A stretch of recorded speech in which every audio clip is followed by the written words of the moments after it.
ஒரு பிசினஸ் உடைய பெரிய அடையாளமே அந்த பிசினஸ் உடைய பேர் தான். அது மல்டி பில்லியன் டாலர் பிசினஸ் ஆனாலும் சரி, இல்ல அது ஒரு ஃபெயிலியர் பிசினஸ் ஆனாலும் சரி, எண்ட் ஆஃப் த டே அந்த பிசினஸ் உடைய பேர் தான் எல்லாத்தையும் கேரி பண்ண போகுது. அப்படி இன்னைக்கு ஆட்டோமொபைல் இண்டஸ்ட்ரியில one of the powerful brand name அப்படின்னு சொன்னா ரோல்ஸ் ராய்ஸ். ஆனா இந்த பேருக்காக 2 பிராண்ட் போட்ட சண்டை இருக்கே செம்ம இன்ட்ரெஸ்டிங்கா இருக்கும். 1998ல ரோல்ஸ் ராய்ஸ் உடைய பேரண்ட் கம்பெனி விக்கர்ஸ் பிஎல்சி இவங்க ரோல்ஸ் ராய்ஸ் மோட்டார்ஸை சேல் பண்ணலாம் அப்படின்னு டிசைட் பண்றாங்க. அந்த டைம்ல பாப்புலரா இருந்த 2 ஜெர்மன் பிராண்ட், ஒன்னு Volkswagen குரூப், இன்னொன்னு BMW. எப்படியாவது இந்த ரோல்ஸ் ராய்ஸ் மோட்டார்ஸை நம்ம வாங்கிரணும் அப்படின்னு ஒருத்தருக்கு ஒருத்தர் பயங்கர போட்டி. எல்லாரும் என்ன நினைச்சாங்க அப்படின்னா, ஆல்ரெடி BMW-க்கும் ரோல்ஸ் ராய்ஸ்க்கும் ஒரு ஸ்ட்ராங்கான ரிலேஷன்ஷிப் இருக்கு. ஏன்னா அவங்களுக்குள்ள இன்ஜின்ஸ் அண்ட் எலக்ட்ரானிக் காம்பனன்ட்ஸ் எல்லாமே எக்ஸ்சேஞ்ச் பண்ணிப்பாங்க. சோ ஆப்வியஸ்லி இந்த டீல BMW தான் வின் பண்ணுவாங்க அப்படின்ற மாதிரி தான் இருந்தது. And also BMW 340 million euros Rolls Royce acquire பண்றதுக்காக ஆஃபர் பண்றாங்க. ஆனா திடீர்னு Volkswagen உள்ள வந்துட்டு 430 மில்லியன் யூரோஸ் நான் தரேன் அப்படின்னு பிட் பண்ணி அந்த டீல வின் பண்ணிடுறாங்க. இங்கிலாந்துல இருக்கிற the historic crew factory, engineers, car design and even Rolls Royce ஹூட்ல இருக்கிற அந்த ornament, the spirit of ecstasy, இது எல்லாமே இனிமே Volkswagen-க்கு தான் சொந்தம் அப்படின்ற மாதிரி அந்த டீல சைன் பண்றாங்க.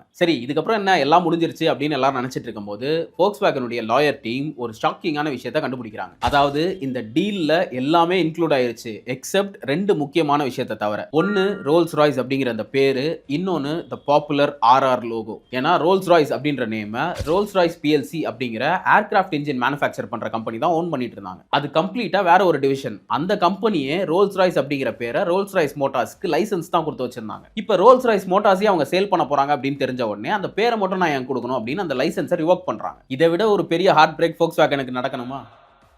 ஏன்னா இவங்க இவ்வளோ காசு கொடுத்து அதை அக்வயர் பண்ணணும்னு நினைச்சதே அந்த பேருக்காக தான். கடைசியில் அந்த பேரே கிடைக்காத மாதிரி ஆயிடுச்சு. ஆனால் இது எல்லாத்தையும் ஃபர்ஸ்டே தெரிஞ்சுக்கிட்ட BMW சைலண்டா போய் இந்த ஏரோஸ்பேஸ் கம்பெனி கிட்ட அந்த ரோல்ஸ் ராய்ஸ் அப்படிங்கிற நேமையும் லோகோவையும் வெறும் 40 மில்லியன் யூரோஸ் கொடுத்து அக்வயர் பண்ணிட்டாங்க. இப்போ இந்த 2 கம்பெனிக்கு நடுவில் ஒரு பயங்கர பிரச்சனை. கொஞ்சம் யோசிச்சு பாருங்க, ஒரு கம்பெனி கிட்ட பிராண்ட் நேம் லோகோ இருக்கு, இன்னொரு கம்பெனி கிட்ட அந்த பிராண்ட் நேம் லோகோ கேரி பண்ண அந்த car designs, engineers, manufacturing unit எல்லாமே இன்னொரு கம்பெனி கிட்ட இருக்கு. டில் த இயர் 2003 வரைக்கும் இந்த 2 கம்பெனிக்கு நடுவில் நிறைய நெகோசியேஷன் நடந்தது. அண்ட் ஃபைனலி Volkswagen குரூப் அந்த ரோல்ஸ் ராய்ஸ் டிவிஷனை BMW-க்கே கொடுத்துட்டாங்க. இந்த ரோல்ஸ் ராய்ஸ் BMW கிட்ட வந்ததுக்கு அப்புறம் இவங்க லான்ச் பண்ண ஃபர்ஸ்ட் கார் தான் ரோல்ஸ் ராய்ஸ் ஃபேண்டம். என்னதான் Volkswagen ரோல்ஸ் ராய்ஸ் உடைய பில்டிங்ஸ், மெஷின்ஸ், எம்ப்ளாயிஸ் எல்லாரையும் ஓன் பண்ணியிருந்தாலும் ஆனா அதோட ரியல் பவர் பிராண்ட் நேம்ல தான் இருக்கு அப்படின்றத அவங்க புரிஞ்சுக்கிட்டாங்க. ஒரு ப்ராடக்ட்டை விட அதோட பிராண்ட் நேம் ஒரு பெரிய அசெட் அப்படிங்கறத இந்த ஸ்டோரியில இருந்து நம்மளால தெரிஞ்சுக்க முடியும். இந்த வீடியோ உங்களுக்கு பிடிச்சிருந்து அப்படின்னா மறக்காம லைக் பண்ணுங்க, சேனலை சப்ஸ்கிரைப் பண்ணுங்க and follow me for more brand related content.